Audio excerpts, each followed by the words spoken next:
अमरावती जिल्ह्यात चांदूर बाजार येथे प्रहार पक्षाचे सर्वेसर्वा व माजी राज्यमंत्री बच्चू कडू यांनी रविवारपासून राष्ट्रसंत तुकडोजी महाराज समाधीस्थळ माजुरी येथे बेमुदत अन्नत्याग उपोषणाला प्रारंभ केला। 2 दिवस उलटूनही सरकारने कोणत्याही प्रकारची दखल न घेतल्याने राज्य सरकारचा निषेध करण्यासाठी मंगळवारी सकाळी 11 वाजता शेकडो शेतकरी व दिव्यांग बांधव चांदूर बाजार तहसील कार्यालयावर मुंडळ आंदोलन करणार आहेत।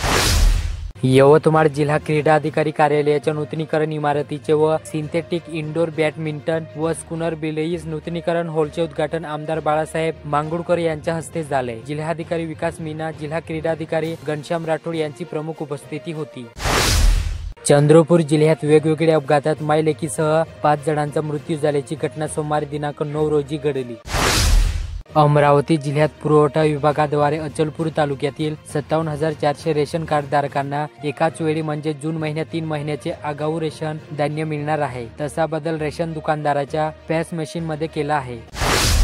यवतमाळ जिल्ह्यातील कडंब येथे काही वर्षापूर्वी वृक्ष लागवड योजनेमध्ये सर्वोच्च विभाग सहभागी व्हायचे। यासाठी पावसाळ्यापूर्वी नियोजन केले जायचे, परंतु यावर्षी सर्वोच्च विभागाची वृक्ष लागवडीत उदासीनता दिसून येत आहे। तर दुसरीकडे नवीन रस्ते तयार करण्यासाठी हजारो वृक्षाची कत्तल केली जात आहे। त्यामुळे वृक्षप्रेमीमध्ये मोठी नाराजी पाहायला मिळत आहे।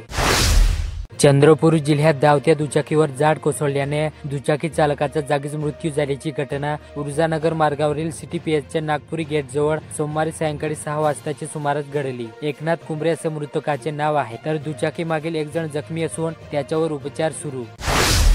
अमरावती जिल्ह्यात संकरित कपाशीच्या एका वाणाची पश्चिम विदर्भात मागणी वाढली। गत वर्षी याच वाणाच्या बियाण्यांची पोलीस बंदोबस्तात विक्री करावी लागली होती। त्या तुलनेत यंदा सध्या स्थितीत 2.84 लाख पाकिटांचा पुरवठा झालेला आहे। तरीही मागणी जास्त असल्याने तुटवडा पडण्याची शक्यता आहे।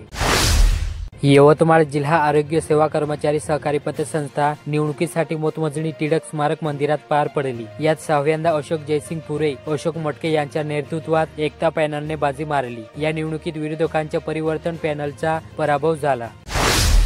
चंद्रपूर जिल्ह्यातील वरोरा येथे कृषी उत्पन्न बाजार समितीत विद्यमान सभापती व सचिवांकडून अनियमित व मनमानी कारभार सुरू आहे। याबाबत चौकशी करून कारवाई करण्याबाबत जिल्हा उपनिबंधकाकडून तक्रार देण्यात आली, अशी माहिती 11 विद्यमान संचालकांनी पत्रकार परिषदेत दिली।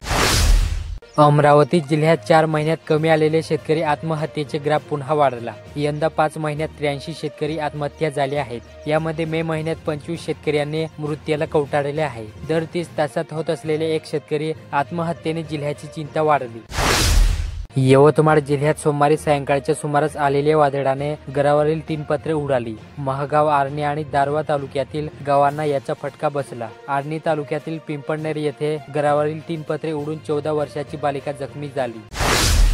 चंद्रपूर जिल्ह्यातील गुग्गुस येथे वर्धा नदीवरील पुलाचा खांब वाकल्याने रहदारीसाठी बंद केल्यानंतर वेकोलीने कोळसा वाहतुकीसाठी होम पाईप व खुल्या कोळसा खाणीची माती टाकून रपटा बनवला। हा रपटा पावसाळ्यापूर्वी हटवावा अशी मागणी नागरिकांनी जिल्हाधिकाऱ्यांकडे करण्यात आली।